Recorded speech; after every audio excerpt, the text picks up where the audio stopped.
इंसानी वॉलंटियर्स से भरा एक स्पेसशिप 3 तारों के समूह अल्फा सेंटोरी पहुंच जाता है। क्रू उम्मीद कर रहा है कि यहां इंसान के लिए खोजी जा रही नई दुनियाओं में से एक शायद मिल जाए, लेकिन इनमें से कौन से सितारे सही ग्रह साबित होंगे? हम एक ऐसा आशियाना ढूंढना चाहते हैं जो काफी कुछ पृथ्वी से मिलता जुलता हो, क्योंकि हम इस ग्रह के हिसाब से ढल चुके हैं।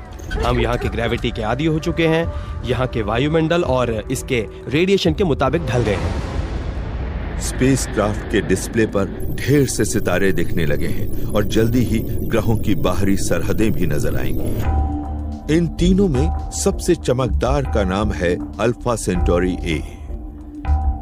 इसका आकार थोड़ा बड़ा है और हमारे सूर्य के मुकाबले ये थोड़ा ज्यादा चमकदार है।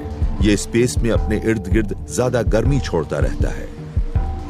इसका छोटा और ज्यादा ठंडा पड़ोसी अल्फा सेंटोरी बी इतना करीब है कि ग्रेविटी इन दोनों तारों को एक चौड़ी, धीमी और बाइनरी ऑर्बिट में खींच लेती है, जो हर 80 साल में एक चक्कर पूरा करते हैं। हमारे पहले मुसाफिरों के लिए यह खबर अच्छी नहीं है।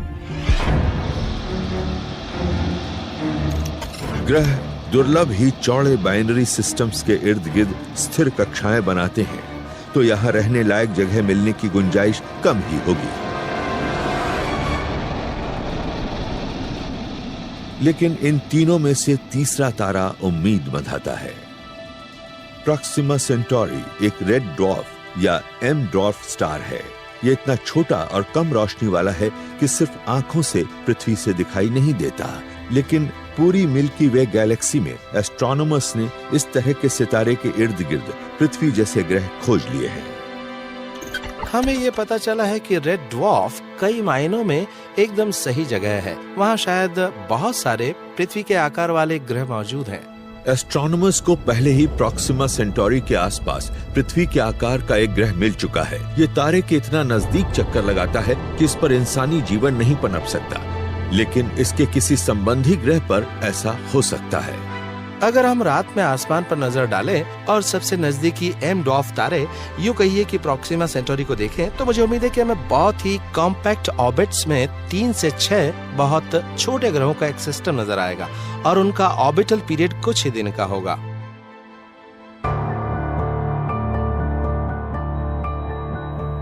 एस्ट्रोनॉमर्स को पहले ही प्रॉक्सिमा सेंटोरी के आसपास पृथ्वी के आकार का एक ग्रह मिल चुका है। ये तारे के इतना नजदीक चक्कर लगाता है कि इस पर इंसानी जीवन नहीं पनप सकता, लेकिन इस बात की काफी गुंजाइश है कि इसके किसी संबंधी ग्रह पर ऐसा हो सकता है। लेकिन अगर हमें ऐसा कोई ग्रह मिले जो पूरी तरह उपयुक्त ना हो, तो जो बहुत ठंडा हो और जिसकी ग्रेविटी बहुत ज्यादा हो, या जिसका वायुमंडल ठीक ना हो। हमें कुदरत ने पृथ्वी पर पनपने के हिसाब से बनाया है, जहां ऑक्सीजन की एक तय मात्रा है, कार्बन डाइऑक्साइड की एक तय मात्रा है और एक खास वजन है। अगर हम किसी दूर दराज ग्रह पर उतरते हैं तो हमें अपने शरीरों को बदलना होगा ताकि हम अलग तरह के माहौल में भी जिंदा रह सकें। हमें खुद में बदलाव लाने होंगे और हमें खुद में ये बदलाव बहुत तेजी से लाने होंगे।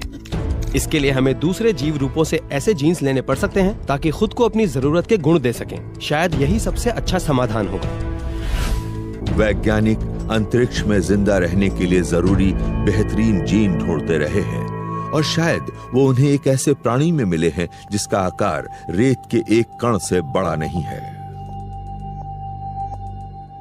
फिलहाल हम नासा में बहुत ही छोटे जीवों पर प्रयोग कर रहे हैं जिनका नाम है टार्डिग्रेड्स। टार्डिग्रेड्स सख्त जान जीव है। ये बेहद ठंडे तापमान से लेकर उबाल बिंदु तक के तापमान में या 10 साल से ज्यादा वक्त तक खुराक या पानी के बिना जी सकते हैं। सबसे अहम बात ये कि रेडिएशन से अपने डीएनए के क्षतिग्रस्त होने पर ये खुद ही खुद की मरम्मत कर सकते हैं। ये छोटा सा जीव हाथियों के किसी झुंड को मारने जितनी रेडिएशन से भी ज्यादा रेडिएशन झेल सकता है। न जाने कैसे इनका डीएनए खुद की मरम्मत करना जानता है। ठीक ऐसा ही करने के लिए हम इंसान के डीएनए को बदलने की कोशिश कर रहे हैं।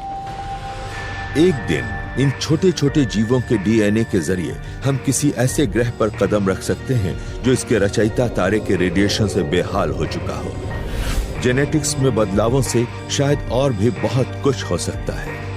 शायद हम कई उग्र परग्रही दुनियाओं में बस्तियां बसा सकते हैं। अगर किसी ग्रह की ग्रेविटेशनल फील्ड ज्यादा बड़ी होगी तो शायद हमें अपनी हड्डियों की, अपनी मांसपेशियों की ताकत को बढ़ाना पड़े, ताकि हम जब भी किसी बड़े ग्रह की सतह पर चलें तो दबके कुचले ना जाएं। हम तो शायद अलग अलग वायुमंडलों के हिसाब से भी ढल सकते हैं।